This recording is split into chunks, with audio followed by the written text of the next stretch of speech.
বিরতির পর স্বাগত। এই মুহূর্তে চোখ রাখছি বাংলাদেশের কুমিল্লার দিকে। এই মুহূর্তে যান দুর্ঘটনায় 5 জন নিহত বলে খবর রয়েছে।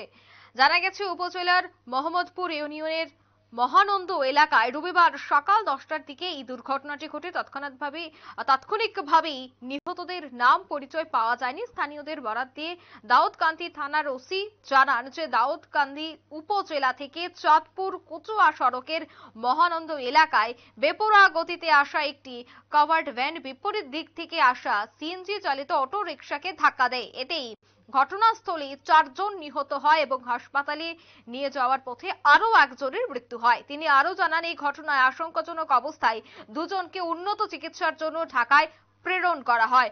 অটো রিকশায় চালক সহ মোট 7 জন ছিলেন। 5 জনের মরদেহ দাউদকান্দি উপজেলা স্বাস্থ্য কমপ্লেক্সে আনা হয়েছে। গোটা ঘটনায় এলাকা জুড়ে তীব্র চাঞ্চল্য এবং শোকের ছায়া বিরাজ করছে। সে বিষয়ে সংশ্লিষ্টদের কি বক্তব্য শোনাবো।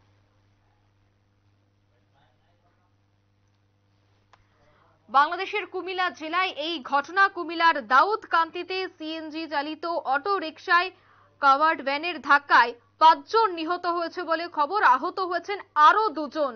রীতিমতো চাঞ্চল্য ছড়িয়ে পড়ে অটো রিকশা এবং ভ্যানের ধাক্কায় এই দুর্ঘটনা।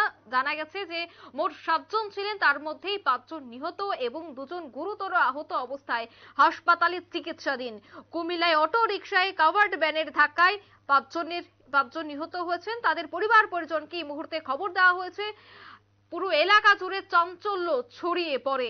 রীতিমতো পুলিশ এই মুহূর্তে তদন্ত শুরু করেছে যে কিভাবে গোটা ঘটনাটি ঘটেছে বা কি কারণ ছিল, তার নেপথ্যে কি কারণ, প্রত্যেকটা বিষয় নিয়ে পুলিশ এই মুহূর্তে তদন্ত করছে। বিশেষ করে দেখা যায় যে দ্রুত গতিতে যানবাহন চালানোর ফলে এই ধরনের দুর্ঘটনা হয়। আমরা দেখতে পাই প্রতিনিয়ত অ্যাওয়ারনেস ক্যাম্প বা সচেতনতা শিবিরের আয়োজন করা হয়ে থাকে পুলিশ বা ট্রাফিক দপ্তরের পক্ষ থেকে, কিন্তু সেই জায়গায় দাঁড়িয়ে প্রতিনিয়ত এই দুর্ঘটনার খবর কিন্তু সংবাদ শিরোনামে থাকে।